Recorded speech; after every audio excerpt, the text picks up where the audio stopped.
Selamat datang di channel Indah Kirana, channel tentang alur cerita anime Donghua. Yang suka dengan alur ceritanya, jangan lupa subscribe ya guys, biar gak ketinggalan alur cerita menarik selanjutnya. Tanpa banyak bicara lagi, mari dengarkan alur ceritanya. Semoga terhibur. Bab ke-213. Di sisi lain, ekspresi wajah Xiaoyan tiba-tiba berubah menjadi sedingin es saat menghadapi serangan spiritual Modi. Modi ini benar-benar tidak bermoral demi mencapai tujuannya. Pil darah jiwa ya. Latihanmu tidak mengikuti jalur yang benar. Karena kamu telah mengambil langkah pertama, kamu tidak bisa menyalahkan orang lain. Xiaoyan bergumam dalam hatinya. Dia menggunakan seluruh kekuatannya untuk mengendalikan api surgawi di dalam kuali obat sementara dia mengulurkan tangan ke tangan lainnya. Dohki di dalam pusaran di dalam tubuhnya tiba-tiba melonjak keluar dan dengan cepat berkumpul di telapak tangannya, membungkus seluruh tangannya di dalamnya. Sebuah pemikiran melintas di benak Xiaoyan dan dia tiba-tiba mengeluarkan tangisan yang meledak-ledak. Pada saat yang sama, tangannya juga menghantam dengan keras ke arah badai spiritual yang sedang menuju ke arahnya. Keahlian segel dewa. Segel gunung terbuka, segel pembalik laut, segel pembalik daratan, segel penguburan langit, 5 segel digabungkan. Segel dewa kuno, warna langit berubah ketika telapak tangan dilempar ke depan. Teriakan ledakan menyebabkan semua orang yang hadir menjadi terkejut, terguncang pada saat ini. Pada saat berikutnya, segel emas kuno yang berkilauan yang dipenuhi dengan tekanan yang tak tertandingi dengan keras menghantam badai spiritual yang tak terlihat. Setelah teriakan itu terdengar, gendang telinga tiba-tiba dipancarkan dari ruang kosong. Badai spiritual yang sangat kuat itu sebenarnya diblokir dengan paksa oleh telapak tangan itu. Setelah itu, suara retakan yang jelas terdengar dari badai spiritual di depan mata puluhan ribu orang yang tertegun. Bang! Detik berikutnya, telapak tangan emas raksasa, yang seperti matahari yang terik, langsung menghancurkan badai spiritual dengan cara yang sangat brutal. Seolah-olah badai spiritual itu mudah dihancurkan. Sebelum Modi bisa bereaksi, sang kuno Katsio sudah tiba di depannya. 2 suara ledakan berturut-turut terdengar. Seluruh ruangan tiba-tiba diselimuti oleh gelombang asap hitam keabu-abuan. Asap itu dipenuhi dengan aroma pil yang sama. Namun, sebagian besar adalah bau asap dan api setelah ramuan obat dibakar. Dalam sekejap, semua orang memahami alasan dari 2 ledakan ini. Ledakan pertama disebabkan oleh segel dewa kuno yang mengenai kuali obat Modi. Keterampilan segel dewa pada awalnya merupakan teknik do kelas bumi. Setelah dikuasai, itu sebanding dengan teknik do kelas Tian. Sekarang setelah digunakan oleh Xiaoyan, teknik itu tidak kalah dengan beberapa teknik do tingkat tinggi kelas Tian. Dengan kekuatan penuhnya, bahan obat di dalam kuali obat secara alami akan mengalami kesulitan untuk keluar. Oleh karena itu, ledakan kedua disebabkan oleh kesombongan Modi. Dia berpikir bahwa dia akan dapat dengan mudah menangani Xiaoyan dengan bantuan kekuatan spiritualnya. Namun, dia lupa bahwa kekuatan Xiaoyan jauh melampaui dirinya. Untuk mengalahkan segel dewa kuno Xiaoyan, saat asap menyebar, semua orang menoleh dan tidak bisa menahan tawa. Mereka menunjuk ke arah Modi, yang berada dalam kondisi menyedihkan seperti seorang pengemis. Masing-masing dari mereka memasang ekspresi mengejek di wajah mereka. Hanya monster Tuahu yang menunjukkan sedikit kebencian di matanya saat dia menoleh. Sampah sekali. Pada saat ini, jubah alkemis Modi, yang biasanya dia kenakan, telah hancur berkeping-keping. Seluruh tubuhnya hangus hitam, dan wajah tuanya yang awalnya kurus menjadi sangat hitam, sehingga tampak seperti dia merangkak ke dalam lubang di tempat tidur batu bata. Sebagian besar rambutnya yang putih keabu-abuan juga telah hancur akibat 2 ledakan tersebut. Sekarang, Modi benar-benar botak. Jika seseorang tidak memperhatikan dengan cermat, dia tidak akan tahu bahwa dia botak. Dari kelihatannya, Modi juga telah menahan cukup banyak kekuatan dari segel dewa kuno. Kalau tidak, dia tidak akan berada dalam kondisi yang menyedihkan. Setelah ledakan kuali, hati Modi saat ini sangat marah. Awalnya, dia ingin menggunakan kekuatan spiritualnya untuk menghancurkan bahan obat di dalam kuali Xiaoyan dan mencegahnya menyempurnakan pil kesengsaraan kaisar. Sekarang, pil embrio tingkat dimilikinya yang telah dihancurkan. Bagaimana mungkin dia tidak marah? Bajingan, Yan Xiao. Kamu benar-benar berani menghancurkan pil embrio tingkat di dalam kuali obatku di depan umum. Kamu melanggar aturan alkimia. Xiaoyan dengan dingin menghadapi teguran keras Modi. Tatapannya menyapu seluruh tempat sebelum tertuju pada Modi. Dia membuka mulutnya dan mencibir. Ada apa? Tuan Besar Modi, apakah kamu lupa bahwa kamulah yang menyerang lebih dulu? Kamulah yang melanggar peraturan terlebih dahulu. Aku hanya memblokir seranganmu. Siapa yang menyangka bahwa seranganmu kekuatanmu sangat lemah sehingga kamu bahkan tidak bisa memblokir salah satu seranganku. Adapun ledakan tungku pil obatmu, kamu menuai apa yang kamu tabur. Aku tidak menyangka kamu bahkan tidak bisa memblokir salah satu seranganku. Pikirkan kekuatanmu sebagai kaisar bela diri setengah langkah bintang 3 pasti telah terakumulasi dengan pil obat. Yan Xiao, kamu memutarbalikkan kata-kata dan memaksakan logika. Maudi tidak berdaya untuk membalas kata-kata Xiao Yan. Dia hanya bisa menguatkan dirinya dan terus mengutuk. Setelah kata-katanya terdengar, Guli mendengus dingin dan mencibir. Maudi, kamu mengatakan bahwa Yan Xiao memutarbalikkan kata-kata dan memaksakan logika. Apakah kamu pikir puluhan ribu penonton itu buta? Menurut pendapatku, kamulah yang memutarbalikkan kata-kata dan memaksakan logika. Sebelumnya, semua orang melihat dengan mata kepala sendiri bahwa kamu menyerang terlebih dahulu. Saya dapat menggunakan posisi saya sebagai ketua untuk mencabut kualifikasi Anda untuk berpartisipasi dalam kompetisi. Dimiliku pendapat. Mari kita lupakan saja. Bagaimanapun, Yan Xiao juga menyerang. Terlebih lagi, pil embrio Maudi telah dihancurkan, sementara kuali obat Yan Xiao memiliki semua bahan obatnya. Anggap saja ini sebagai kecelakaan dan biarkan mereka berdua terus menyempurnakan pil. Terlebih lagi, iblis Tuahu juga sedikit mengernyit saat dia melihat ke arah Guli. Jelas, dia juga sedikit khawatir setelah mendengar kata-kata Guli. Kali ini, Maudi benar-benar mencari kematiannya sendiri. Jika dia tidak hadir, itu akan menjadi masalah. Kemungkinan besar Guli sudah menyerang. Namun, sebelum monster Tuahu selesai berbicara, Guli langsung melambaikan lengan bajunya yang besar dan memotongnya. Maudi benar-benar mencari kematiannya sendiri. Jika dia tidak hadir, itu akan menjadi masalah. Kemungkinan besar Guli sudah menyerang. Namun, sebelum monster Tuahu selesai berbicara, Guli langsung melambaikan lengan bajunya yang besar dan memotongnya. Dia juga dengan dingin berteriak dan berkata, "Monster Tuahu, jangan terlalu sombong. Monster Tuahu, aku selalu menoleransimu karena memang begitu kaisar setengah bintang 8. Namun, kamu memanfaatkan wajahku. Karena kamu bersikeras menjadi musuh asosiasi alkemisku, aku akan menemanimu." Setelah kata-katanya terdengar, tubuh Guli dan Cilin tiba-tiba bergerak dan menghalangi di depan monster Hutua. Di saat yang sama, Guli sekali lagi berteriak dengan dingin. "HMP, kamu ingin melindungi Maudi? Mari kita lihat bagaimana keadaanmu akan melindunginya. Cilin, aku akan menghentikannya. Pergilah dan tangkap pengkhianat itu." Dengan teriakan keras, Guli adalah orang pertama yang dengan kejam menyerang monster Hutua dengan telapak tangannya. Meskipun monster Hutua telah mencapai alam kaisar setengah bintang 8,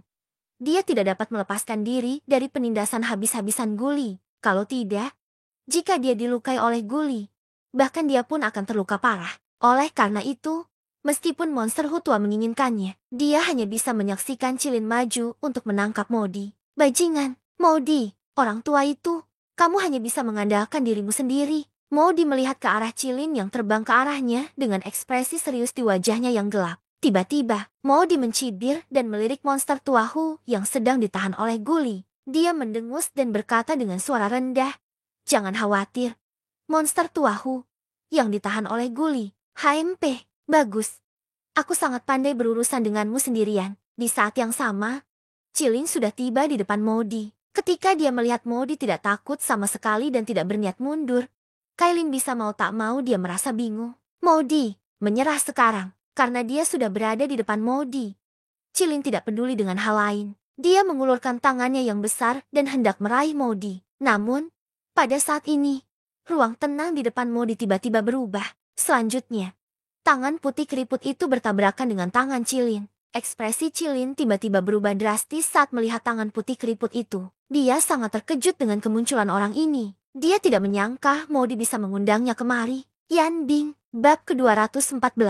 Boom! Dengan ledakan keras, Wei Ran, yang mengenakan jubah biru es, berdiri dengan bangga di depan Maudi tanpa bergerak. Adapun Cilin, yang berada di depannya, setelah sedikit gemetar, dia tanpa sadar mundur setengah langkah. Ini jelas menunjukkan perbedaan kekuatan di antara mereka berdua. Setelah sadar kembali, Cilin menatap lelaki tua berambut putih di depannya dengan ekspresi heran, tidak menyangka Maudi akan melakukannya, bisa mengundangnya untuk menjadi pelindungnya. Apa manfaat sebenarnya yang diberikan Maudi kepada mereka? Tetua Yan Bing, aku benar-benar tidak mengira seorang tetua Istana Awan Laut akan menjadi pelindung orang tercela seperti Maudi. Tidakkah kamu merasa kehilangan muka? Kata-kata Cilin tidak menyebabkan sedikit perubahan pada ekspresi pihak lain. Sosok yang berdiri di udara juga tidak bergerak sedikit pun.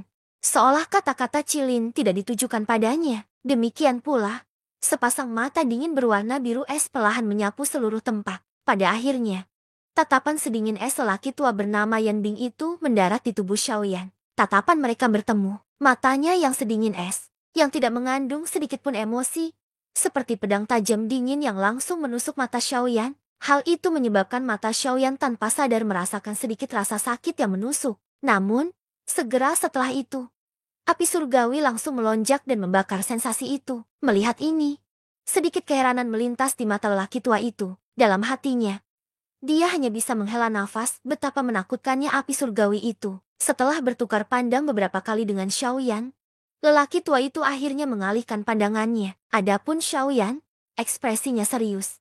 Kekuatan orang tua ini telah mencapai puncak alam kaisar bela diri setengah bintang 8 tahap akhir. Dia hanya selangkah lagi dari alam kaisar setengah bela diri bintang 9. Dibandingkan dengan Old Freak Hu, dia bisa dikatakan lebih dari sekedar sedikit lebih kuat. Namun, yang membuat Xiaoyan merasa aneh adalah dia benar-benar melihat niat membunuh yang sangat jelas dari mata lelaki tua itu. Namun, secara logika, Xiaoyan dan lelaki tua itu belum pernah bertemu sebelumnya. Mereka bahkan tidak mengenal satu sama lain. Bagaimana dia bisa melihat niat membunuh pada pandangan pertama? Bahkan jika Modi merencanakan hal yang tidak baik, seharusnya tidak sampai sejauh ini. Lagi pula, di hadapan kekuatan kaisar bela diri setengah bintang 8 tahap akhir, dia masih terlalu kecil. Hal ini secara kasar dapat ditebak dari tatapan Old Freak Hu ketika dia melihat ke arah Xiaoyan. Mengalihkan pandangannya, Yan Bing melirik ke arah Old Freak Hu, yang menyipitkan matanya dan menatapnya. Kemudian, tatapannya tertuju pada Guli. Dia tidak mengharapkan Yan Bing. Mau, penatua Yan Bing? Penatua, Guli sedikit mengernyit. Tatapannya juga menyapu wajah si tua aneh Hu. Dia menemukan keheranan di mata si tua aneh Hu. Tampaknya Hu si tua aneh melakukannya. Tidak tahu apa-apa tentang penampilan Yan Bing. Ketika nama Yan Bing secara bertahap menyebar ke seluruh arena, tatapan semua orang segera beralih. Ketika mereka melihat Yan Bing, semua tatapan mereka dipenuhi dengan kesungguhan. Bahkan kaisar setengah bela diri itu memiliki ekspresi muram wajah. Di panggung tontonan, penatua Xuan juga melihat ke arah pemuda di sampingnya ketika dia mendengar nama Yan Bing. Bahkan mereka tidak dapat memahami mengapa Yan Bing akan membantu Modi. Penatua Xuan menyipitkan matanya saat dia menatap Yan Bing. Yang terakhir juga merasakan tatapannya dan mengalihkan pandangannya. Setelah bertukar pandang dengan penatua Xuan, dia hanya sedikit mengernyit. Kemudian, dia mengalihkan pandangannya kembali dan tidak mengatakan apapun.